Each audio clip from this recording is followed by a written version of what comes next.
I opened the garage door with a smile still lingering on my lips, the kind of smile you get after a stolen lunch, secret kisses, a man whispering that he wants you again tonight. It should have been an ordinary day of lies. Except my husband was sitting at the kitchen table. Christopher never comes home this early. Never. I froze with my purse in my hand and Michael right behind me. My voice came out thin and stupid. "Chris, what are you doing home?"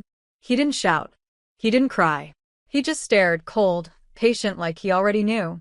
And that terrified me more than any anger ever could. Michael shifted beside me, almost hiding behind me even though he was taller. His new attorney confidence evaporated. I tried to keep my breathing normal. Chris looked exactly like he did every day until I noticed something different. A quiet rage, sitting there with him. I tried again, stronger this time. "I mean, it's only 3:30. I live here." His voice hit me like a slap. Then that crooked smirk, the one he uses when he's done tolerating people. I wished he had screamed instead. Michael stepped forward, hand extended. "Mr. Harrington." "Chris, I'm Michael Browner." Chris didn't even look at his hand. "I know exactly who and what you are." I felt heat rush to my cheeks. I had never seen Chris dismiss someone like that, not even when drunk, not even when furious. Michael's hand dropped awkwardly. "Why are you talking to him like that?" I snapped. It came out more defensive than I wanted. Chris's gaze cut into me. "Last time someone called you Angie, you threatened to cut his balls off. Funny how you let this guy call you Ong." I wanted to disappear. Michael's jaw clenched. I heard his swallow from behind me. Chris stood slowly, too calmly. "Let's talk. I'll make drinks." That wasn't an offer. That was strategy. As soon as he stepped out of the kitchen, I turned toward Michael. "Oh God, something is wrong." "He knows something. Don't say anything stupid. Just follow my lead." I'd barely finished whispering when Chris returned, handing me a glass of my favorite Merlot, something I usually found romantic. Tonight it tasted like poison. He sat opposite us, bourbon in hand, eyes locked on me. Michael raised his beer glass, sniffed it thoughtfully. "This amber ale is complex." "What is it?" "Pabst Blue Ribbon." Michael blinked. I blinked. Chris laughed, like this was a comedy show. "You're such an asshole." I burst. "We came home to talk calmly, and you're... Oh, now I'm disgusting?" He raised his brows. "Better or worse than what you've been doing for the last 6 weeks?" My blood froze. "Chris, what are you talking about?" He leaned forward. "Middlewoods Park. Email. Pictures." It felt like the floor tilted. Someone from work had warned him. My pulse hammered in my ears. He asked it so casually, like he was asking about dinner. "So, you want a divorce?" "No." The word ripped out of me. I sat forward, desperate. "Chris, I love you. Michael is just a fling," he spat. "Something you'll get out of your system?" His smile twisted. "A temporary hobby?" It sounded so cruel when he said it. But wasn't that exactly what I'd planned? "I'm sorry," I whispered. "This has never happened before. And it will never." "Your promises mean nothing." He cut me off like my words were noise. Then he said something so vicious it barely sounded like him. "For all I know, this is your 51st affair." My heart cracked. This was the man who adored me, who put me on a pedestal for 28 years, now calling me cheap. Michael suddenly spoke, using that calm lawyer tone. "You have built a life together. Don't throw it away based on one mistake. The prenuptial agreement won't." Chris laughed again, but darker. "You think I depend on a flimsy paper?" He slammed a second folder on the table. "You want to know what I have? Proof. Audio. Photos. Texts." Michael paled. I couldn't breathe. I tried to make him understand. "Please, Chris, after the weekend, I promise I will end everything with." His voice suddenly softened. "That was the worst part. So, not only did you share your body with him..." His eyes burned. "You're also giving him our New York weekend?" I flinched. "Our tradition 4 times a year, every year, since marriage. Broadway plays, wine nights, silly pictures in Times Square." He remembered every detail. I had broken every memory. I was terrified to look at him. Angie, he asked quietly, what happened to you? I didn't have an answer, because I didn't fully know.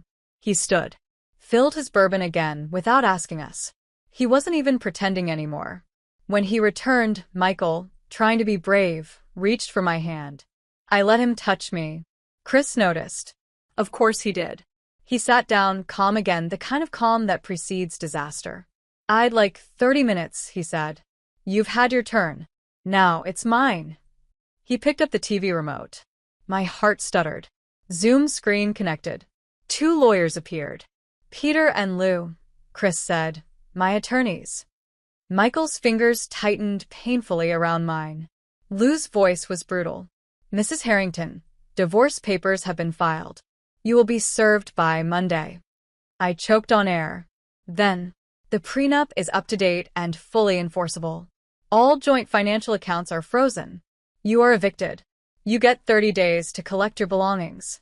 No alimony. No second chances. Everything. Gone. I tried to speak, but no sound came out. The screen turned black.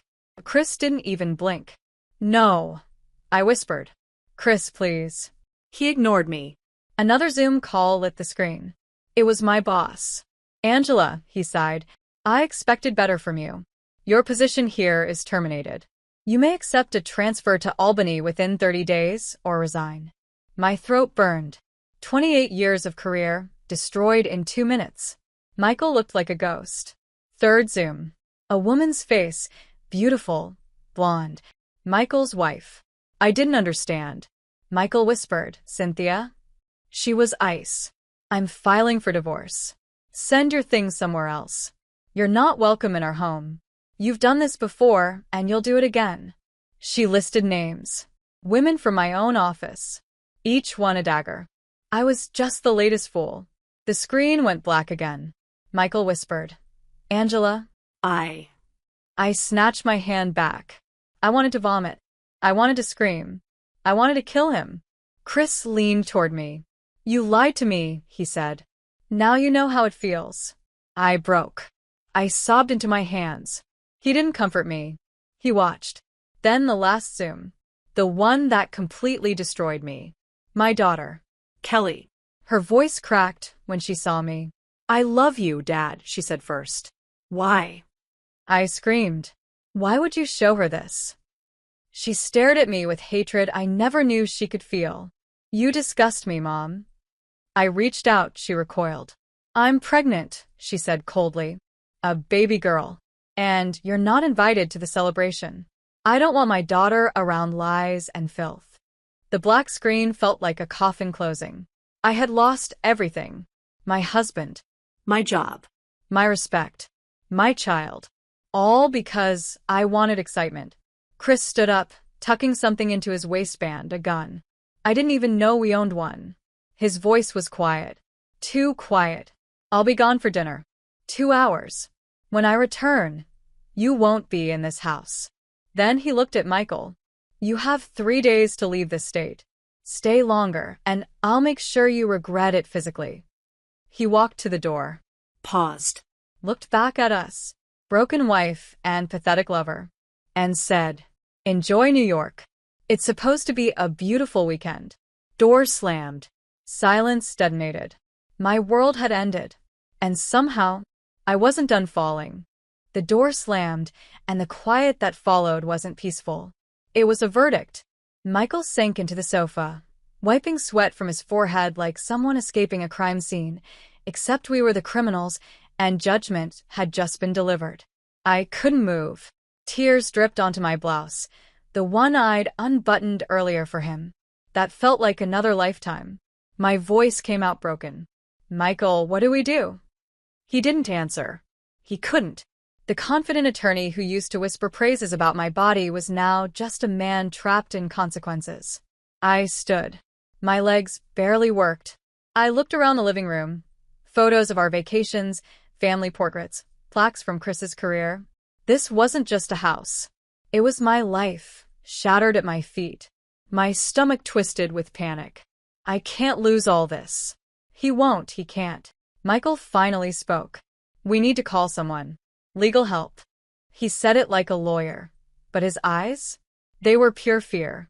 You lied to me, I snapped. It wasn't fair, maybe. But I needed someone to blame other than myself. He dropped his head. I know. I wanted to tell him to go. Leave. Defend himself. Save what little dignity remained. But I was too scared to be alone. I brushed past him and ran upstairs. My closet stared at me. Rows of clothes, purses, jewelry. Items I'd once felt proud wearing. Now, they just looked like evidence of everything I was about to lose. My phone buzzed. I snatched it, hoping, praying it was Chris texting. Come upstairs. Let's talk. But no. It was my daughter. Kelly. I meant every word. I dropped the phone like it burned me. My chest hurt. A sharp, stabbing pain like heartbreak had teeth. I stumbled into the bathroom, looked at myself in the mirror. Who was this woman? Wrinkled mascara. A trembling mouth. Eyes swollen with guilt. A stranger. I pressed both hands to the counter, breathing hard. I just wanted to feel alive, I whispered. A pathetic excuse. Even to myself. I wiped my tears aggressively, trying to erase the shame. It wasn't working. Downstairs, I heard Michael pacing, muttering curses. I couldn't face him yet. I needed air. I opened the window, the one overlooking the front driveway. Chris's car was gone, but something else caught my eye. A black SUV idling across the street. Windows tinted. Engine running. Watching. My blood turned cold. Chris had mentioned a private investigator. Were they still watching? Recording?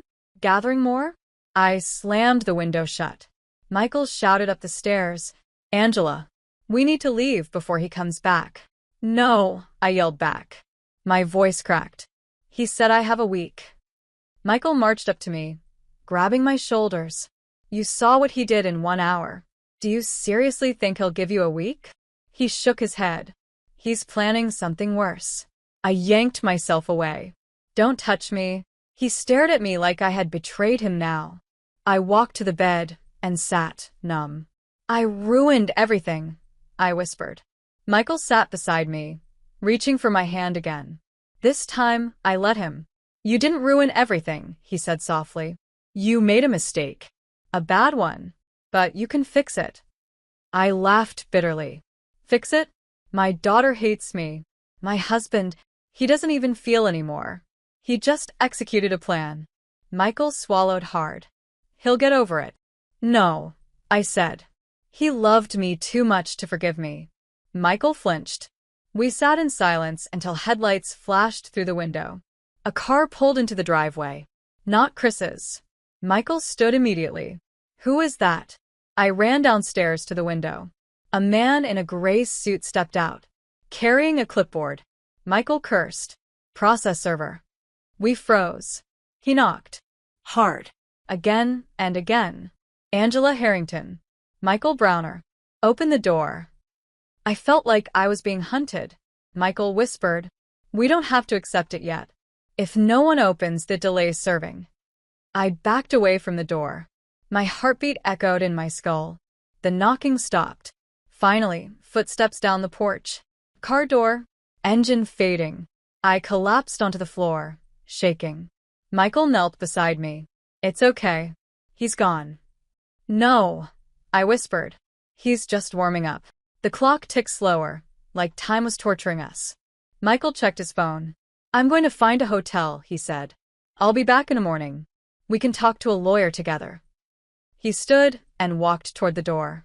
I didn't stop him. Halfway through turning the knob, he looked back. Angela, despite everything, I did fall for you. Voice soft, a dying confession. I didn't respond. He left. And then, silence. Real silence. The kind that feels like a grave. I sat there until my legs went numb. Then something inside me cracked. I bolted up the stairs, into Chris's office. The room smelled like his cologne. Deep, familiar, faithful. I opened drawers, files, anything that made noise. I found the gun holster, empty. Proof he wasn't bluffing earlier. Then I found something worse. A USB drive labeled Insurance. I plugged it into his computer. For the first time that night, I screamed. Pictures of me. Videos. Michael's hands on me. My lips on him. Private investigator footage. Every sin captured in perfect clarity. There were recordings of my laughter with Michael.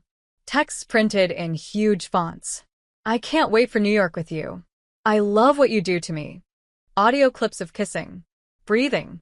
Moaning. My lungs stopped working.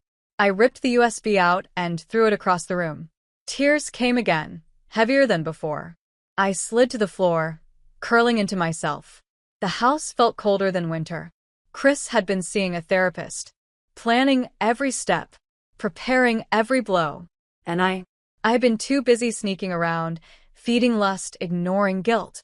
He loved me so hard I never noticed.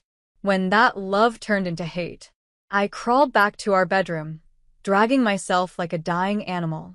I pulled one of his shirts from the hamper, clutching it tight, inhaling him. And I cried until my throat burned. The clock hit midnight. Then 1. Then 2. When headlights appeared again, I didn't move. The front door opened. Chris walked in. Quiet. Controlled. I heard his shoes on the stairs.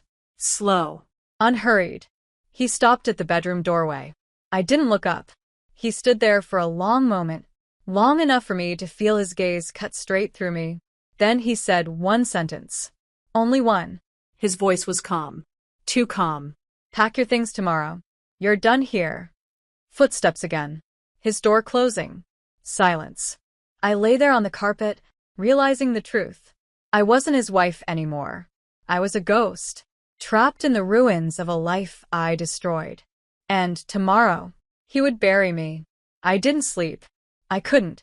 I lay there on the bedroom floor, clutching one of Chris's shirts like it could hold me together when my own mind couldn't. My eyes were too dry to cry, but my chest still hurt like tears were trapped beneath my ribs. When sunlight crawled through the blinds, I realized something terrifying. My marriage was already dead. Morning was just here to show me the body. I stood slowly, legs shaking. Time didn't feel real. But one sentence kept replaying in my head. Pack your things tomorrow. You're done here. I opened the closet. My own clothes felt like theft. Every dress I pulled out whispered, "This life is no longer yours." I shoved everything into suitcases, messily, without care. Panic replacing order. Chris's footsteps moved downstairs, calm as always. That calmness was worse than rage. By the time I filled the third suitcase, my mind cracked again. I sat on the bed, our bed, hugging my knees. The room smelled like him, like loyalty, like everything I threw away. My phone buzzed.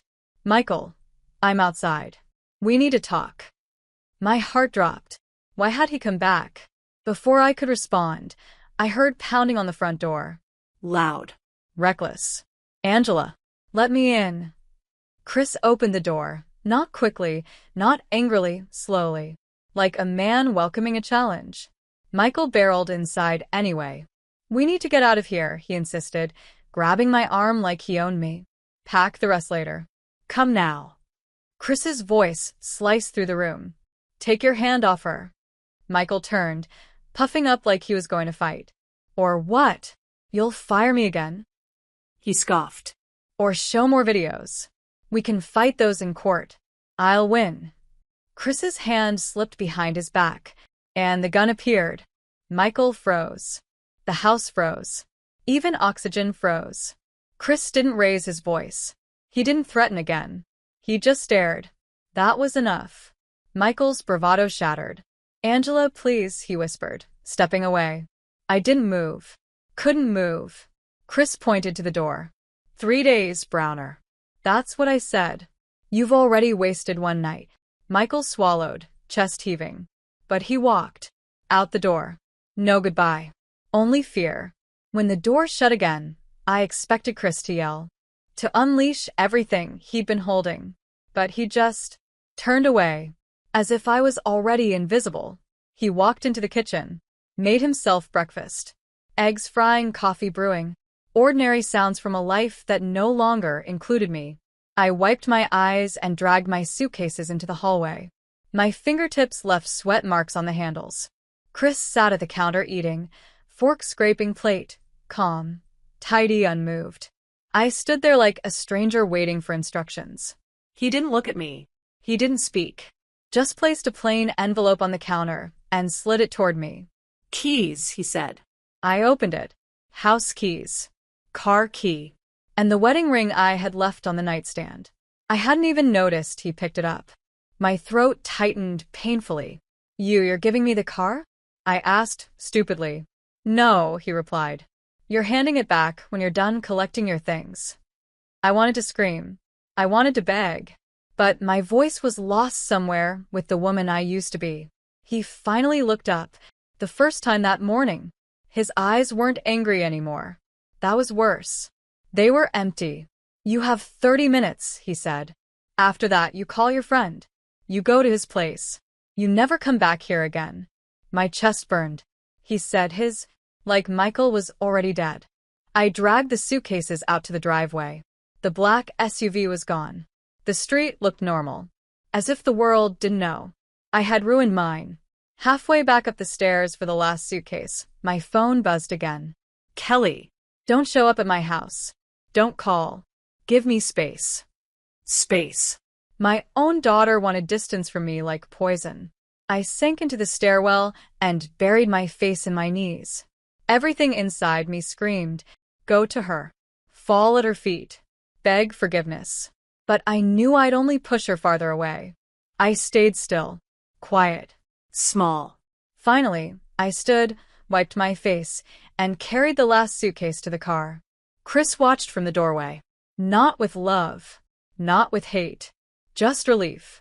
Like someone removing garbage. I closed the trunk. That sound, the thunk of the lid, felt like a coffin closing. He didn't speak again. I walked toward him, desperate for one final moment. Chris, please. I was lonely. I made a mistake. I can fix. No, he cut me off. You took loneliness. You chose him. I shook my head violently. I chose wrong. I see that now. You saw it before too, he said quietly. You just didn't care. Those words hurt more than anything Michael ever touched. You will remember all of this, he continued. Every minute, every choice, every betrayal. His face hardened into something final. And I'll remember someone who used to be my wife. The air left my lungs. I stepped toward him, but he stepped back. Go, he said. Only one word. But it smashed me. I walked to the car door. My hand shook so badly, the keys jingled. Then, I turned back one last time. Chris, do you hate me? He stared at me a long time. No, he finally said. But I don't love you anymore either. My heart stopped. I just feel nothing, he finished. Nothing.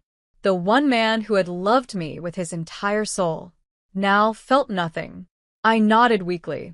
Tears blurred everything. He went inside. Door closing softly. Gentle. Cruel. I stood in the driveway, staring at the house. Our home. Knowing I had burned it all. For a thrill that lasted maybe a few weeks.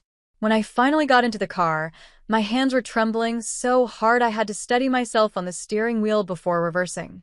I drove away, with my entire life packed into a trunk, and my future reduced to ash.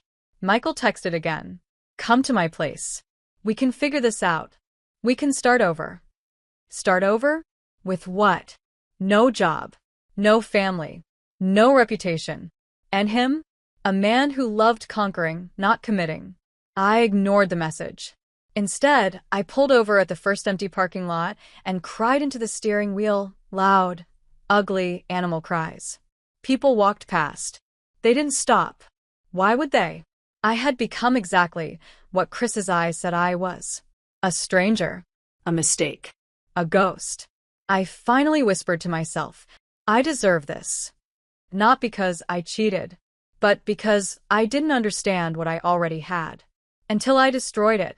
I sat there until the sun began to set, watching the sky burn orange, like the world was mocking the wreckage inside me.